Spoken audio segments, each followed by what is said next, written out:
Since the Chancellor's disastrous mini-budget just 18 days ago, we've seen wild swings in the value of the pound, gilt yields up 100 basis points in a single day, and the Bank of England stepping in because, in their words, of a material risk to UK financial stability.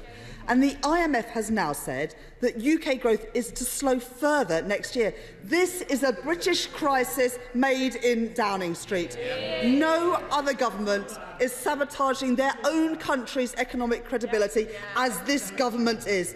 So, Mr. Speaker, can I ask, are the Chancellor and the Prime Minister the last people left on earth who actually think that their plan is working?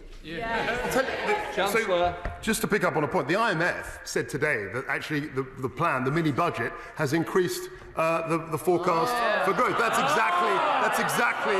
So it's precisely the opposite of what the Honourable Lady has said. And it's very clear where we stand on this. We've got pro-growth, pro-enterprise, pro-business Conservatives on one side and the anti-growth coalition on the other side, who want to tax more and want to commit us to low growth.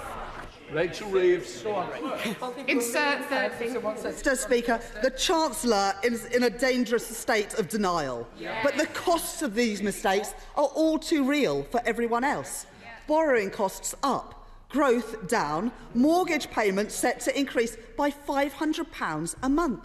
Now they scrabble around looking for cuts, hitting the most vulnerable and hitting our public services. It does not need to be this way. So will the Chancellor now put aside his pride, do the right thing for our country, end this trickle-down nonsense and reverse the budget? So which of the tax cuts?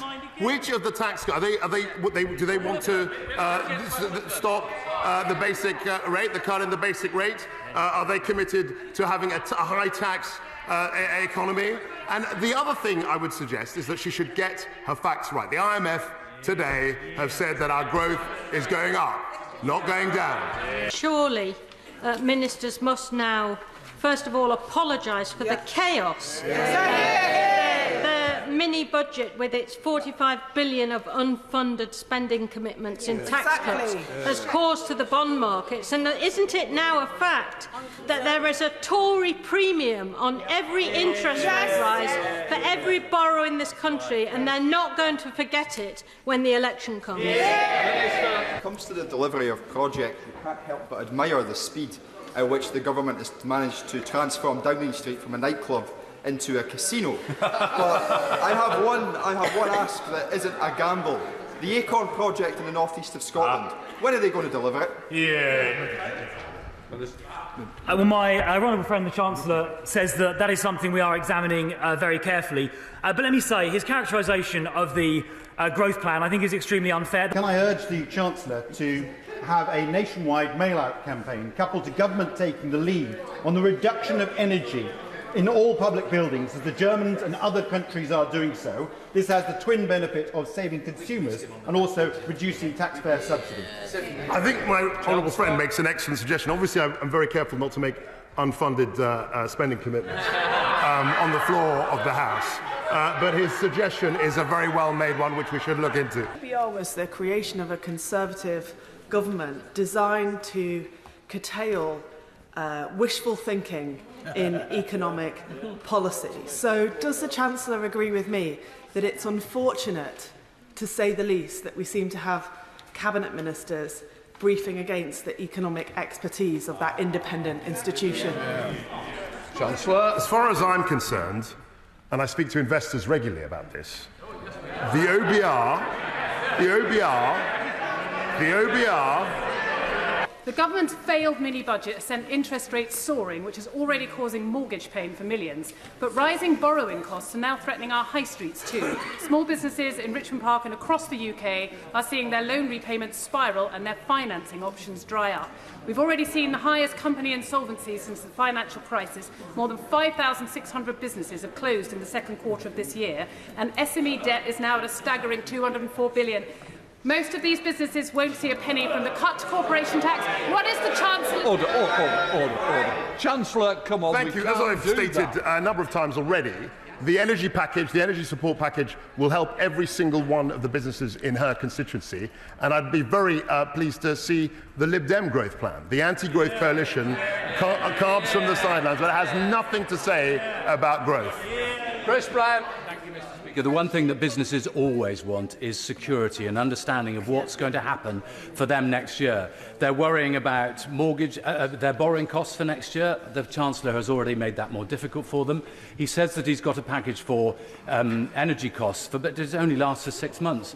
A leisure company, I spoke to the man who owns a leisure company that I was speaking to you yesterday, said that his bill next year will be going from £100,000 to £475,000. He will be closing. Why doesn't he bring in a proper measure that's going to last more than 6 months? So I think the honourable gentleman makes a fair point in respect to energy costs. And that is precisely why we intervened in the way that that my right honourable friend, the Prime Minister, announced only a couple of weeks ago. The package is £60 billion for households and businesses across the next 6 months. And that is a generous package, and we are listening. SNP spokesperson Alison Poulos. Thank you, Mr Speaker. Businesses of all sizes are struggling with Brexit, import costs, material costs, the weak pound against the dollar and the euro, increased wage and energy costs. And they still don't know what will happen when the Chancellor's temporary reprieve ends in March. The clock is ticking. Calder Millerfield, a food manufacturing business in my constituency, have come back to me with their latest quote, with relief applied, £944,000 per year, up from £160,000 last year. What was the Chancellor going to do to support manufacturing businesses now, because they will not survive with these increases?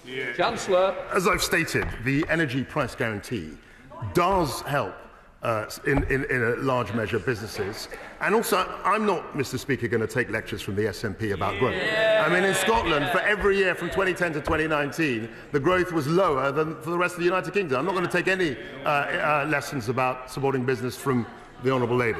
At a time when my constituents are struggling to make ends meet, they're struggling to put food on the table and struggling to put the heating on, this government has decided the way to increase growth in the economy is to lift the cap on bankers' bonuses.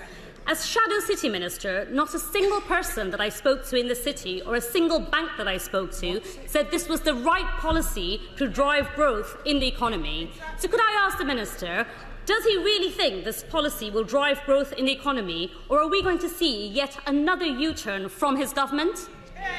Minister.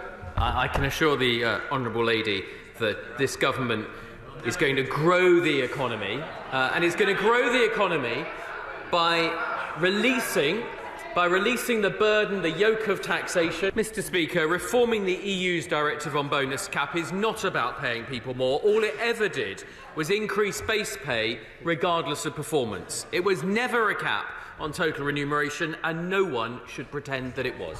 Thank you, Mr Speaker. That was total nonsense. But as some families in Battersea struggle to keep up with the rising cost of living, this government has chosen to help bankers by removing the cap on their bonuses whilst maintaining the cap on household social security. Shame. Now, despite soaring bills and growing inflation, the cap has remained stagnant since 2016, plunging hundreds of thousands of families into deep poverty.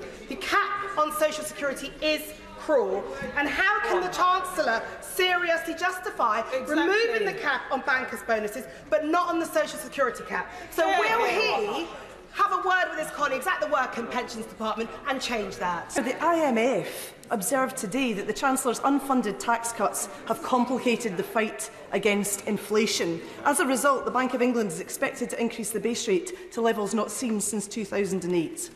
Families have already struggled with increasing energy prices, and Kantar say that grocery inflation stands at 13.9%. Santander are preparing for increased mortgage defaults. So can I ask the Minister, what are he and his Treasury team doing to tackle this absolute chaos they have created themselves? Minister. Mr Speaker, I understand that it's absolutely inimical to the Nationalist Party to talk this country down at every opportunity. The reality is that we are taking the action that we need. Mr Speaker, I very much welcome my right honourable friend's decision to bring forward the medium-term plan and the OBR forecast. He has listened and he is right. But could I caution him that when it comes to the measures that he puts forward to underpin that forecast, that he reaches out as much as he can across this side of the House and the other side of the House to be absolutely certain that he can get those measures through this House. Any failure to do so will unsettle the market.